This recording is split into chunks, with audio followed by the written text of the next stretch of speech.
And so many other cities across the country are in the exact same position of having the police essentially bankrupt all of the necessary city services. So we're pushing back against that rhetoric that we need more police, because that is not helping people. What would help people is being able to take a bus ride to work.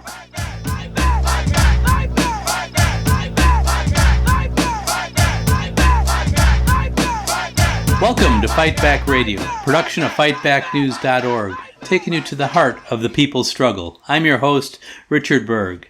And the elections for 2024, at least on the Republican side, are underway.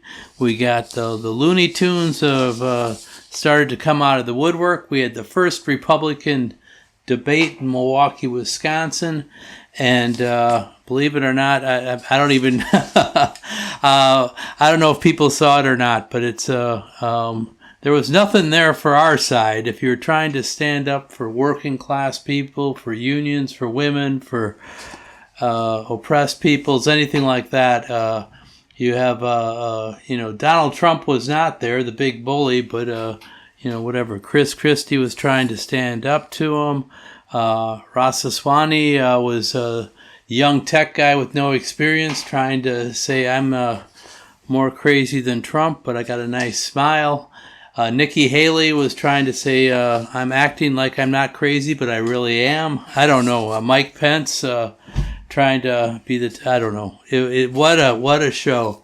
But the sad truth is that these guys represent a party that controls many of the states, many of our cities and counties, and are implementing policies that are, hey, you can't learn about black history. We want to push people down that are LGBTQ. We want to wipe out unions.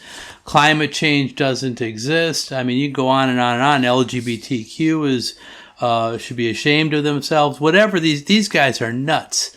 And but our side is going to stand up and protest against them, because they're all coming together in Milwaukee in July and for the Republican National Convention. And our guest today is Aurelia Ceja, who's the co-chair of the Coalition to March on the Republican National Convention 2024. And I think you're going to enjoy Aurelia. They cover a lot of ground in this interview because there's a lot to cover with the Republican Party. They are the co-chair of the Milwaukee Alliance Against Racist and Political Repression. They did kind of the opposite of what I did. I grew up in Wisconsin and moved to Illinois, and Aurelia grew up in Illinois and moved to Wisconsin, went to school at the University of Wisconsin-Milwaukee.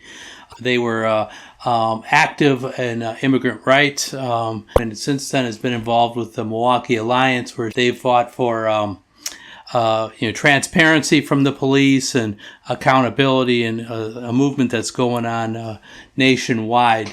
But here, we talk about the Republicans, about Donald Trump, and they talk about why you should be in Milwaukee in July. So I think you'll enjoy this interview. And here's Aurelia Ceja. So welcome to Fight Back Radio, Aurelia. It's good to have you here. Thank you for having me. Absolutely. So you're the co-chair of the Coalition to March on the Republican National Convention, which is going to be in Milwaukee this July 2024. And so why is Milwaukee upset about the Republicans coming there? Why do you want to march or protest them? Yeah. The Republicans have taken some pretty direct hits against Milwaukee specifically when we're talking about the state of Wisconsin. Not that they've been doing anything good across the country, but very recently here, we passed Act 12, which was our most recent budget bill. And in that budget bill, there was a lot more funding for police specific to Milwaukee. And also it cut the rights of our Fire and Police Commission, which is our oversight body for the police. And now it's only the police chief who has any power to make policy here in Milwaukee. This was after an amazing win that we had in the Milwaukee Alliance that I'm also a member of. I'm sorry, the Milwaukee Alliance Against Racist and Political Repression that you're talking about? Part of the National Alliance. So we had gotten a policy passed for body cam release and all footage release within 15 days of critical incidents. And immediately after we got that policy passed, the Republicans hit back really hard and took away all of the FBC's policymaking power. So here in Milwaukee, we have really, really suffered the consequences of what Republicans here in the state of Wisconsin are doing. Okay. And so, and I know, in Wisconsin, it's a battleground state, right? It's been, people may remember Scott Walker, the former governor of Wisconsin, who took away the rights. I remember that taking away the rights of public sector workers. We had these huge marchers. And you came down from Chicago to Madison, Wisconsin, which is the capital, several times. But a polarizing figure, probably like DeSantis is now, wanted to be president, and just was trying to be more conservative, more anti-worker than the next guy. So what does Wisconsin look like in that sense? I mean, it's a battleground state. The Republicans are coming there, no doubt, to try to get some votes and win that state. What is the Republican Party meant to the state of Wisconsin, in your view? Oh boy, as you mentioned, Scott Walker is really a prime example of cracking back on labor rights in the state of Wisconsin. As you talked about, getting rid of all bargaining power for public sector unions. That was under his Bill Act 10. But what happened under that is all of our public sector unions really, really lost their bargaining power except for the police union. So the police union still gets to throw its weight around every year with the city budget, and not a single other public sector can. Yeah, I remember that was a big deal. The police and the fire were excluded from the thing, and the firemen, actually, to their credit, stood up with organized labor and said, "Look, if this is an attack on us," and I remember they were at all the marches and things like that. But this is an attack on democracy as well, not just Scott Walker. I think we see the Republican Party attacking, especially black and brown voters in the South, in swing states, maybe Wisconsin as well. I'm not sure, but they were, where they couldn't win the vote, they were cracking down on people's right to cast ballots. And could you speak to that a little bit? Yeah, Wisconsin has seen a significant amount of gerrymandering as well. And so you have Milwaukee and Madison that historically vote blue and are just perpetually punished by Republicans because of this. Because of the significance of Wisconsin being a swing state, it really, really drives the Republican legislature insane that Milwaukee exists the way that it does. We have like a 40% Black population in Milwaukee.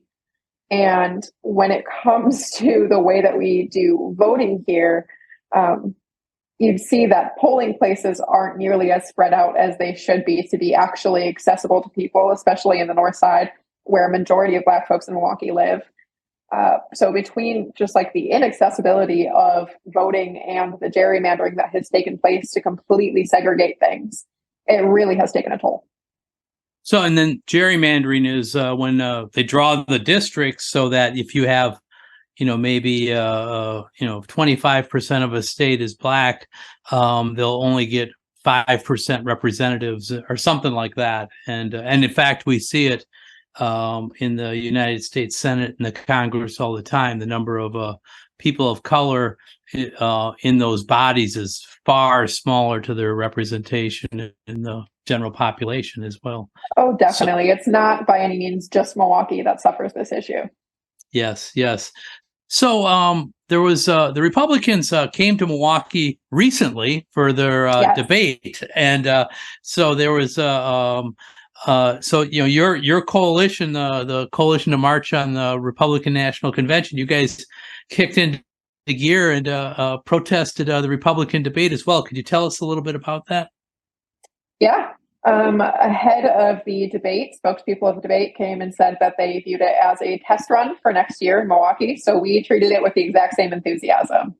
It was a test run for us too, to see exactly what we were going to be met with and what they'd be talking about, and also to see what kind of numbers we could bring out. It was really fantastic to have 300 plus people on a burning hot day here in Milwaukee. and all marching on the Pfizer Forum where the debate was happening. So yeah, I was in Wisconsin the day of the debate and the day after, visiting a family I have there, and I saw in the Milwaukee Journal Sentinel a quote from Aurelia Ceja that said, "You're going to have thousands of people from all over the country coming to Milwaukee to protest the Republican National Convention." So for our Fight Back Radio listeners, hopefully there are some of those thousands of people that are coming. What kind of, what's the plan to get people from around the country to come to Wisconsin and protest? Yeah, we have been doing a lot of local reaching out within the state currently, and are really, really hopping on reaching out to more national organizations, the National Alliance being part of this and National SDS. So organizations like that have chapters all across the country, we're all united in the exact same fight against the Republicans, no matter what issue people are fighting for. The three main tenets of our coalition are peace, justice, and unity for all, unite against the racist and reactionary Republican agenda, and abortion rights now. So anyone who is looking to fight for all of those things is more than welcome to come to Milwaukee and come fight with us. Yeah, it sounds like any person of conscience, people, oppressed people, whether it's, through racism or class oppression or whatever, should be in Milwaukee in July to be marching. So we're encouraging our Fight Back Radio listeners to make sure you make your plans for what's the dates of the Republican convention? The 15th through 18th. 15th through 18th of July in Milwaukee. It'll be the place to be. So I want to circle back though to the Republican debates that just happened, and the different candidates. Donald Trump wasn't there, who's way ahead in the polls, but they all were trying to say, okay, I'm this or I'm that. And especially I remember the guy who I thought took the debate away, was charismatic anyways, was Ramaswamy. I think Vivek is his first name. I might have that wrong, but he was had more charisma possibly, but he was also maybe the most conservative. I saw on your poll on your Facebook page for the March on the RNC that you had that he wanted to eliminate the Department of Education and to get rid of teachers' unions, and so I don't know. You want to comment on his performance or on those statements or things that where he's standing on this? Yeah, he certainly is a Trump-like figure. Kind of came out of, I hate to say left field, more like right field, but he is quite the character and did steal the show during the debate. When it comes to his labor thoughts on education, not only cutting public education completely, which is something that we saw during the Trump administration with DeVos being Secretary of Ed. This has been happening for quite some time in discourse on the right for cutting public ed. Cutting teachers' unions is really always kind of the first step into taking an attack at public schools and student rights. Teachers always being there as the first line of defense to really stand up for their students' best interests. So one of the best ways to attack education is to go after the people working in education. Yes. So I, as Fight Back Radio listeners know, I work and I'm a member of the Chicago Teachers Union. So I'm glad to hear you say that. And, we'll be talking to my union sisters, brothers, and siblings to come to Milwaukee to protest that, the Republicans and hopefully him.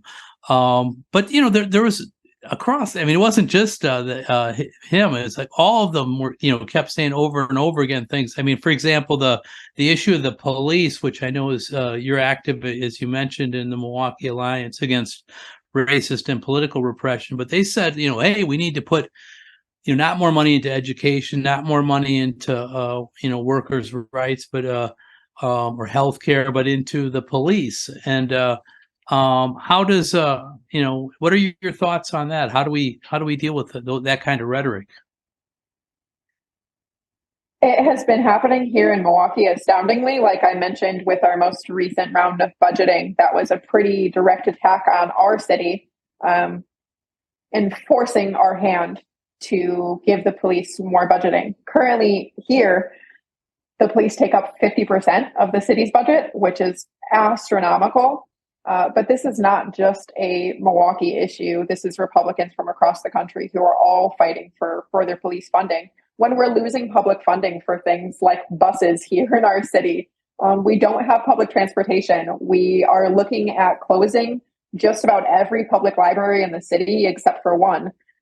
And so many other cities across the country are in the exact same position of having the police essentially bankrupt all of the necessary city services. So we're pushing back against that rhetoric that we need more police, because that is not helping people. What would help people is being able to take a bus ride to work. Yeah, no, that's right. It would help the environment. It would help all kinds of things and make your life much better. So yes, I agree with you on that. Let me, watching the debates, the elephant in the room might have been, or not in the room, is Donald Trump, and, it's likely, I don't have a crystal ball, but it looks to me and to many people that he's going to be the person who gets the nomination in Milwaukee next July. And so, what does that mean for you? I mean, for and we had 4 years of a Trump presidency. How do you view that, and how does that, affect the character of your protest?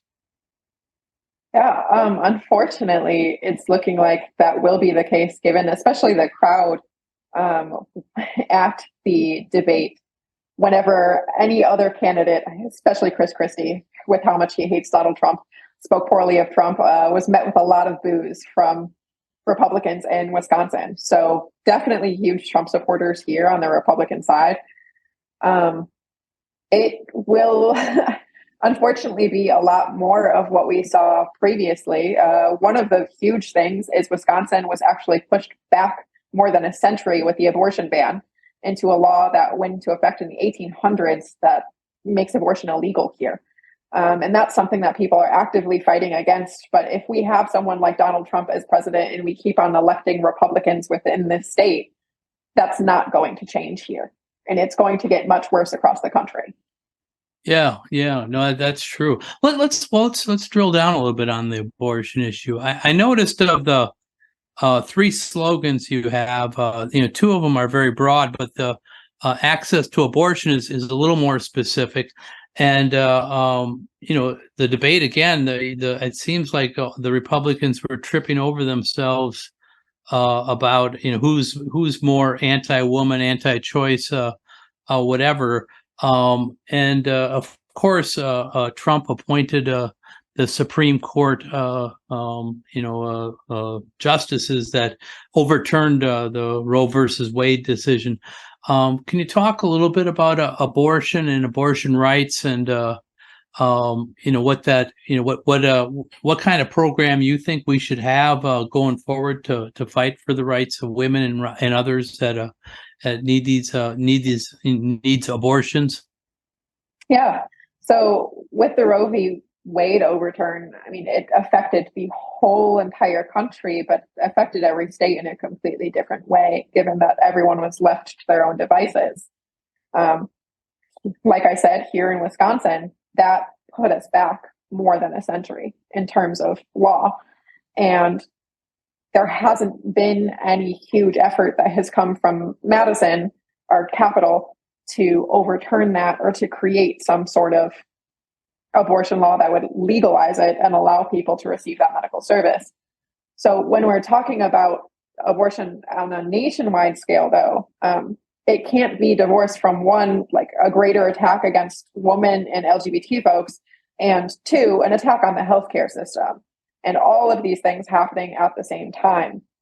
So I very much view it as being part of the fight for accessible healthcare and part of the fight for women's and queer rights.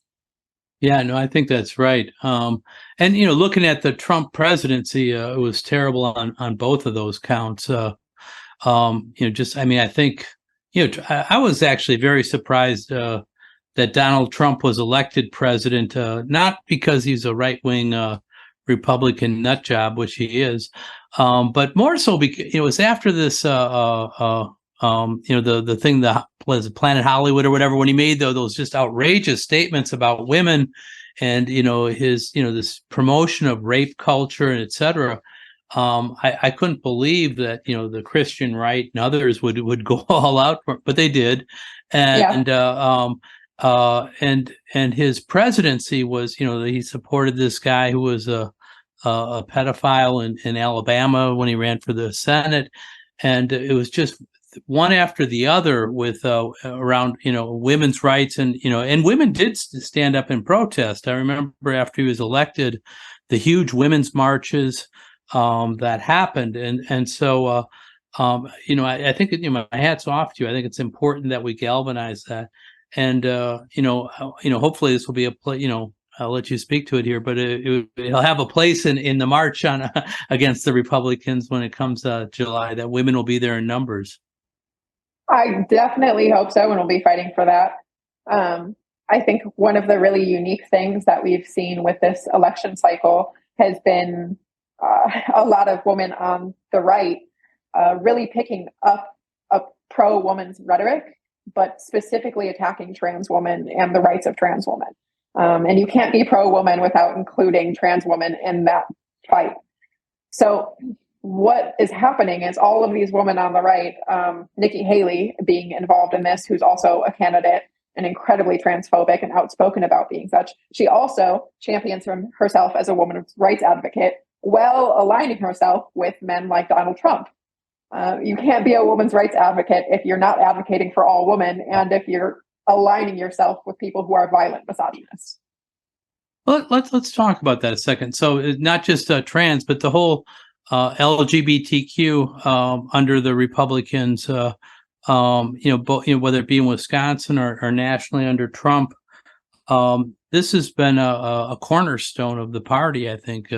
Could you speak a little bit to the issues of LGBTQ and that community, and how the Coalition to March on the Republican convention is dealing with that? Yeah. So DeSantis has been really huge in pushing a lot of anti-LGBTQ laws forward in Florida. Unfortunately, in Wisconsin, we're not too far behind. There is constantly talk of things such as a "Don't Say Gay" bill in school.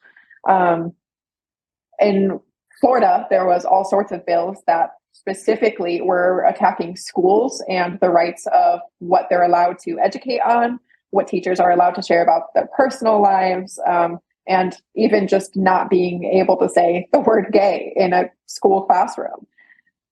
This is going to be something that we see popping up across the country in school districts everywhere, and has been happening in school districts here too. There was recently a teacher who was fired in Waukesha, not too far outside of Milwaukee, for playing a song that was about rainbows.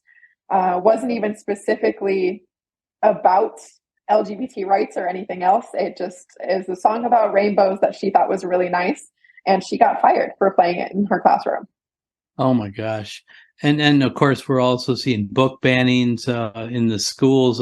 Many of these are, it's not just LGBTQ, but I think that's the largest group in and of it. Some of it's issues of Black history, or just people being proud of, I mean, whoever you are, whatever you are, I think we want to teach our children and encourage our adults to be proud of who you are, and to shame people and to treat them that way is, whatever. I don't think it's not us, I don't think. And so,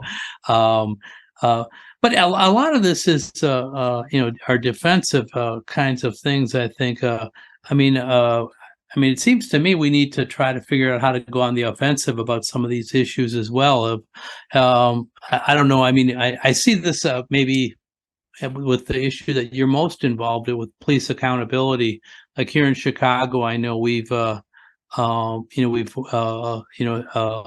able to get elected police councils that appoint people, and there's some of the battles now going to courts about what rights they should have. The police union the Fraternal Order Police is pushing back, but I think going on the offensive where we can. I mean, I'm not saying don't go on the defensive, but what are your thoughts on that? Oh, definitely agree. What we do can't just be in reaction to the things that are happening, but also trying to prevent and build a more solid foundation going into the future to make sure that things like that don't happen, to make sure that we don't have police in custody deaths or murders. So one of the things that we're working on currently in the Milwaukee Alliance is taking on the county jails, because there has been an just ridiculous amount of deaths that have happened within the jail. And so one of the big concerns has been, if these people are in your custody, you should be caring for them. And how are you ending up with people that are dying while in your custody? And so the fight really becomes to make sure that we have all the policy that we need, but also this is a bigger fight against the sheriff's budget and also for an oversight committee. So we're attacking it from multiple different fronts and really trying to get ahead of things rather than just reacting. Yeah, no, that's good. I mean, I think that's very good. And, I've seen, this whole issue of, national oppression, people pushing back. I saw in the paper just recently also, there was a, shooting in Jacksonville where at the dollar, I think it was at the dollar store, but and where they had a service, a memorial for the people that were there and were trying to remember DeSantis, who's a Republican candidate for president, came to the event and they booed him out, and so it was like, look, you're the problem here. It's like these, exactly. Fascists that are going on gun shooting rampages of Black people is because of you. And we need to create a country and a world where people respect each other and hold each other up, not where we're tearing each other apart because of that. Anyway, let me pivot a little bit. I know you're have been involved in immigrant rights in the past, and maybe now too. I'm not sure, but the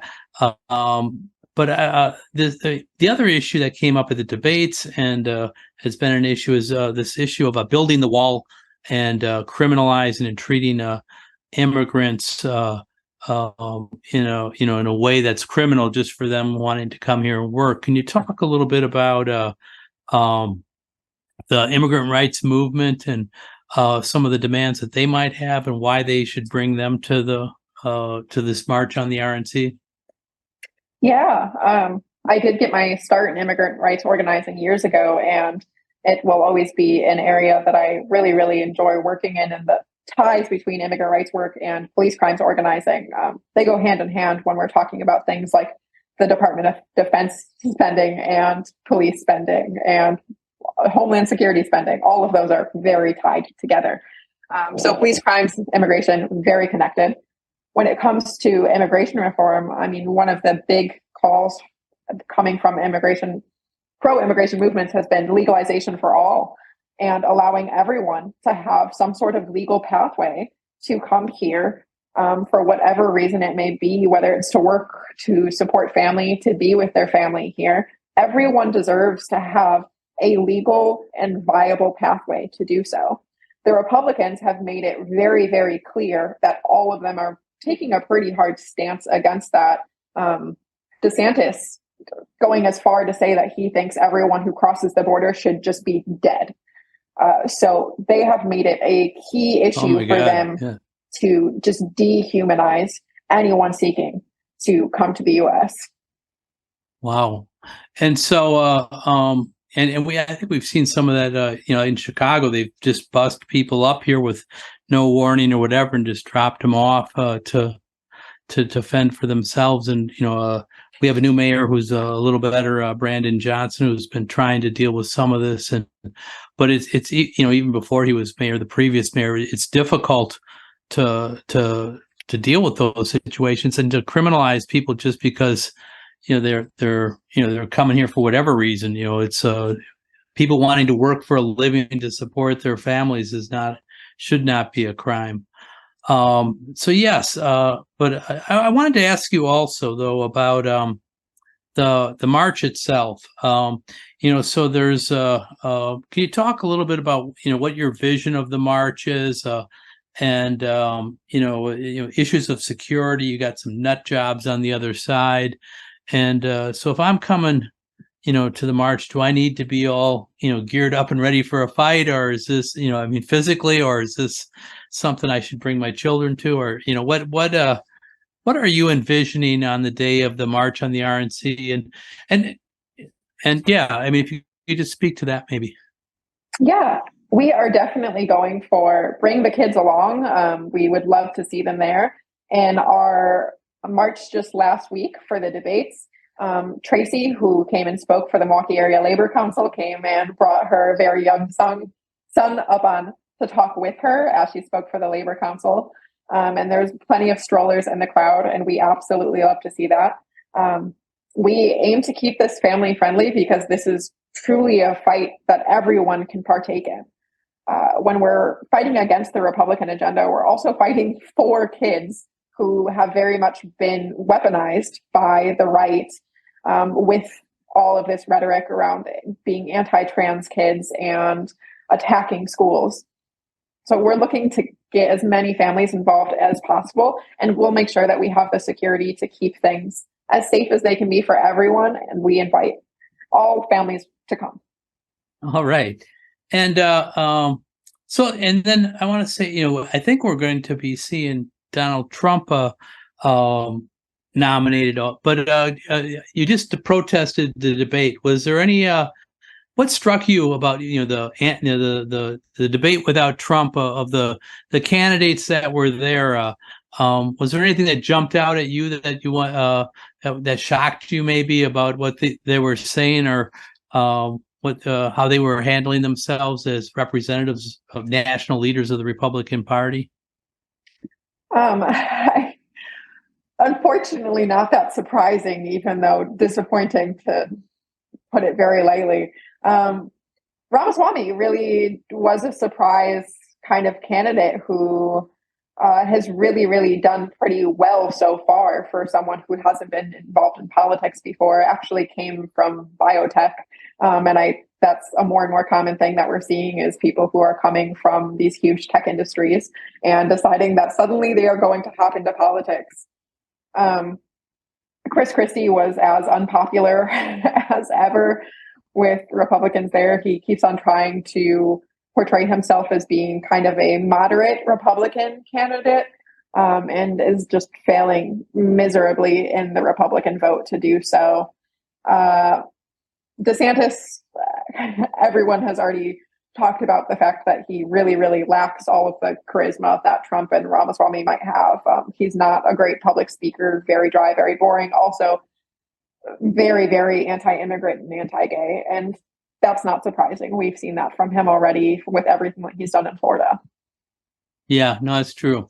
Let me dig in on DeSantis a little bit here, because he's the other, I think he's number 2 in the polls, and he's tried to make his mark by being the the most repugnant person possible, I think. And but I know we had a guest from Students for a Democratic Society on, who was member of the Tampa 5, Gia Davia, and I encourage people to go back and listen to this. But the Tampa 5 were students from the University of South Florida who were protesting some of DeSantis's policies, and they wanted to get more Black students at their university to make it more diverse and more reflective of the community where the school's located. And they wanted to protect programs that taught about women's history and women's studies, Black studies, Chicano studies, things like that. And they were attacked by the police, and they now face 5 to 10 years in jail on felony charges, even though they were the ones that were attacked. And I know the Coalition to March on the RNC has embraced this issue. At the debate, you had a speaker there from the Tampa 5, Chris Lee Carpio, who also, even before this incident happened, was a guest on Fight Back Radio.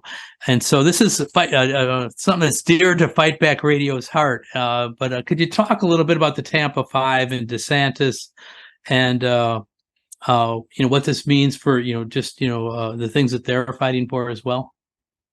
Yeah, of course. We were lucky enough to have Chrisley come and talk at the protest, like you had mentioned, and speak to what was going on and what is currently going on with their case in Florida.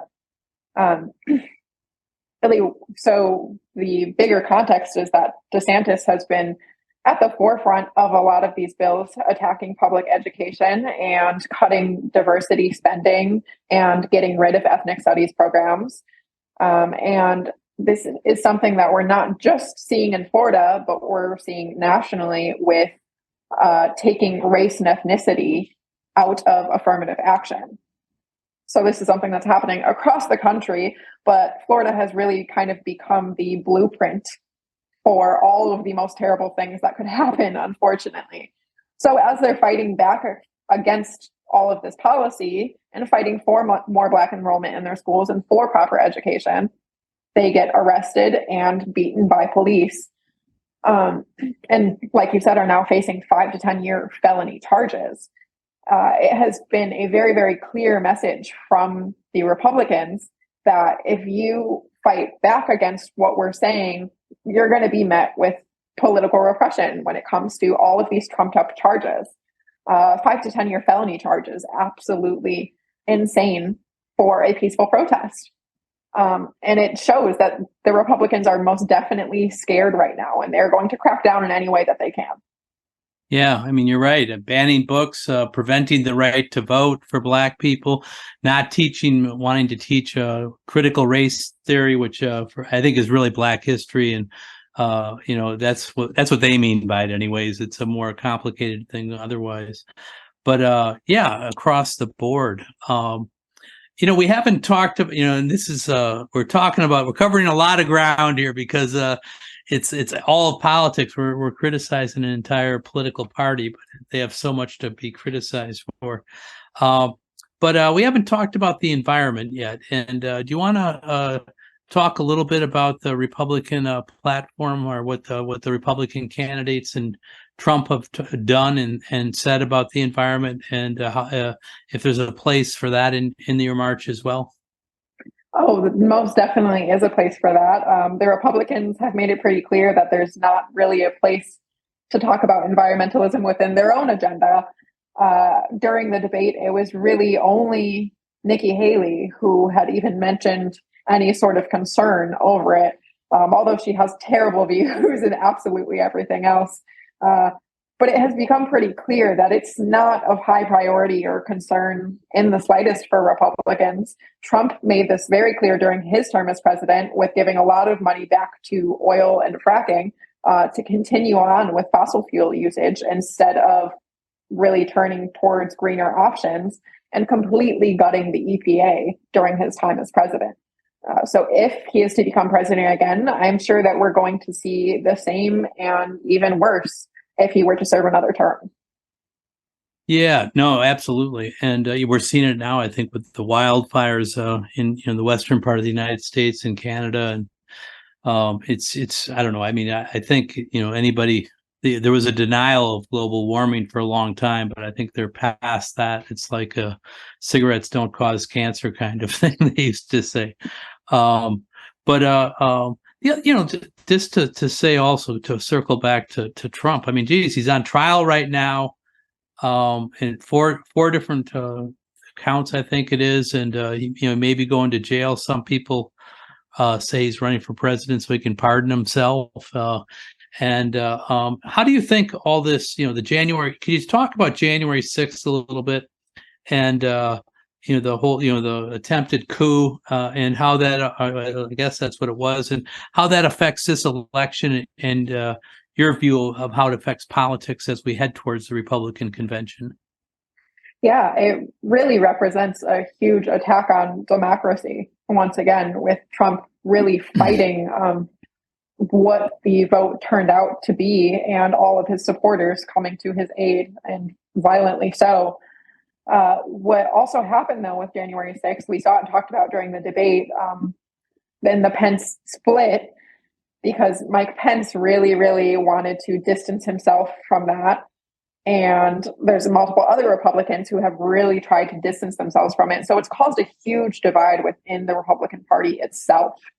And you can see everyone who has really supported January 6th, which is an astonishing amount of people, are headed in a direction that is more and more extreme in nature. Yeah, no, it's bizarre, I mean, to me, in some ways, but it's also dangerous because these armed thugs. And let me ask you also, though, when people, talk about, okay, we're against the Republicans. That leaves us with the Democrats, which is the other major party in the United States. And how do this is, you're not being sponsored by the Democratic Party. You're coming from different people's organizations. And so can you talk a little bit about your coalition, who's in it, and how they, you've talked about how they view the Republican Party. There may be a diversity of views about the Democrats, but how do you view the Democrats and their opposition to the Republicans, as it be, and what's the way forward for people that really want to stand for the slogans that you're talking about at this march on the RNC? Yeah. Well, even if this was the Democratic National Convention being held in Milwaukee, we would be out there protesting that too. So it's not that we are in any way in support of or sponsored by Democrats, but everyone here in the coalition believes in certain rights that people deserve and upholding those. So while we might have Republicans who are out here saying just vehemently disgusting things about trans people, about women, about immigrants, you have Democrats who might be saying things that sound a little bit nicer, but have a lot of times failed to back that up through policy. So we would be out there just the same, demanding that we have abortion legalized now, demanding peace, justice, and equality for all. Those demands haven't changed, and the Democrats have not stepped up in a meaningful way to fix that. And we would push them just as much to really, really actually create some change in those areas. Okay. So let me talk a little bit about the you mentioned one of the demands just now: peace, justice, and equality for all. And particularly, I want to focus on the foreign policy, the issue of peace and justice, and I guess equality as well, for that matter. But in foreign policy, you see that the Democrats have been aggressive around the world. Trump actually was less so in some cases. He met with the Prime Minister of North Korea, the President of North Korea. He kind of had a different view about Russia and Putin than most of them do.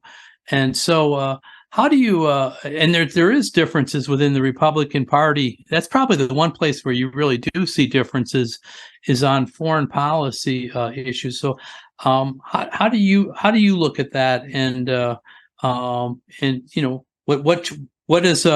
does peace, justice, and equality for all really mean in this case? Yeah.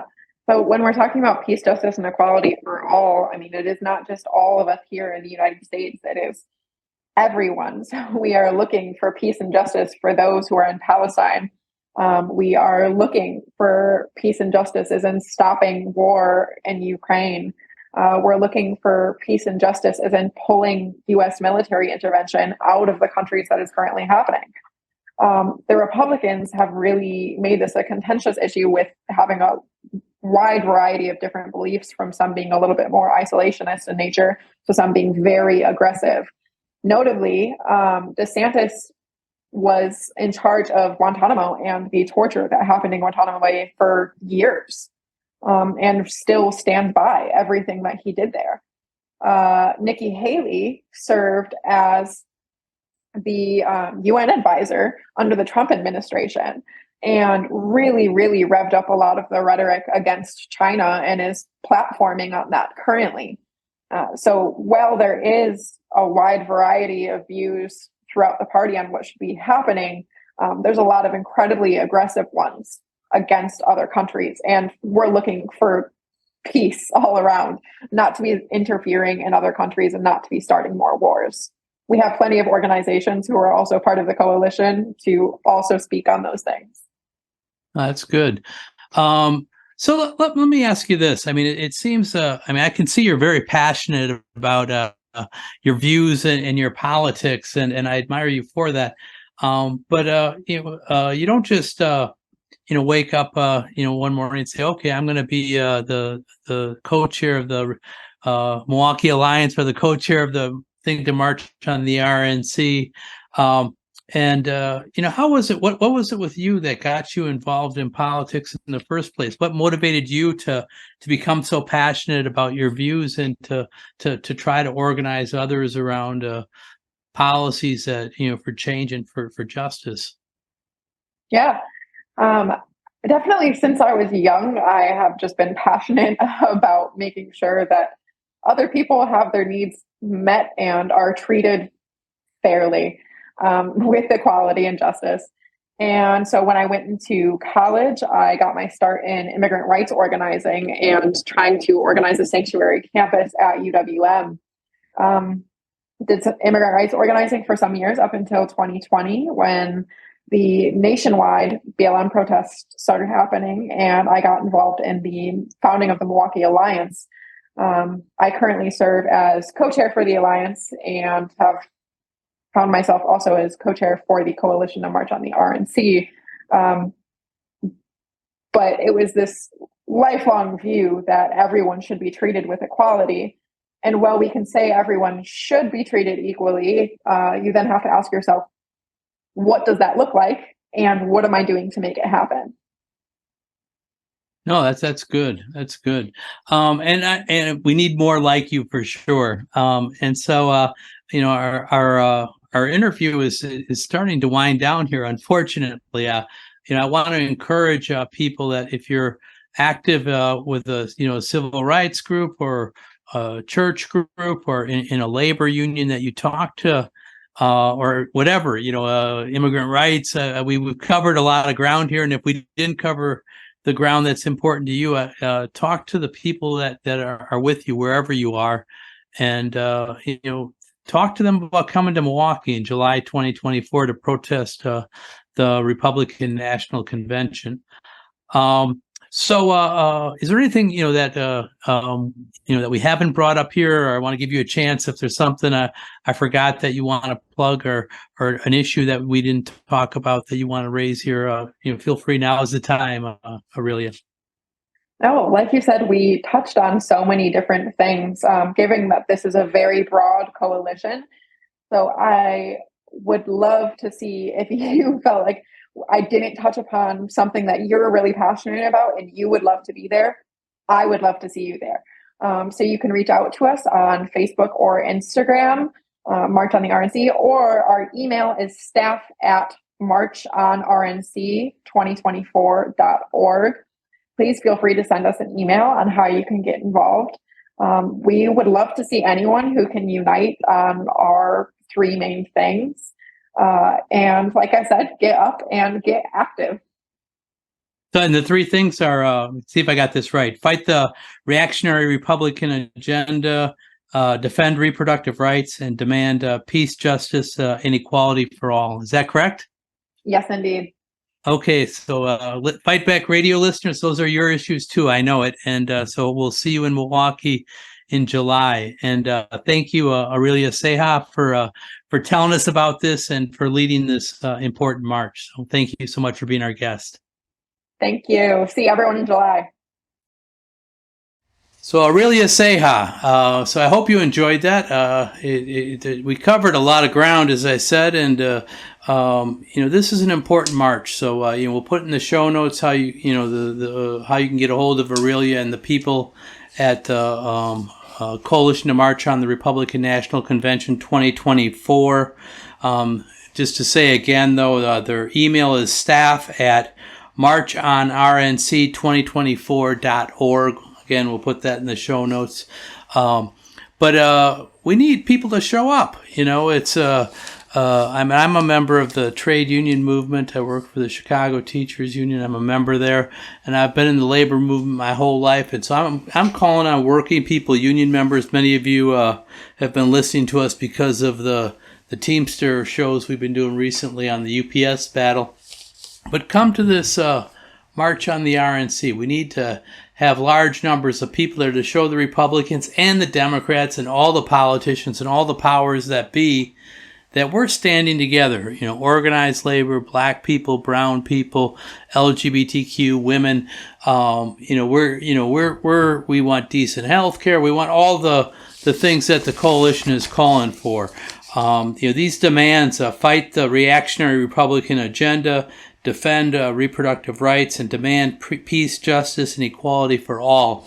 Those are broad slogans, and they bring us all together. But they're things as broad and obvious as they are to us, are things that the Republicans are not doing. And so, come to Milwaukee and be part of that, and share this episode. I say this probably every week or every episode, but share it with a friend. We want to bring more people into listening to Fight Back Radio, and Aurelia Ceja is a good episode to start out with or to come back to. And we want you to do that. And so share it out, and also, email, tweets, whatever you do. If you give a thumbs up or 5 stars or even write a short review, that brings us up these, the way they do stuff. And so they pop up and people can find us. So we want you to do that as well.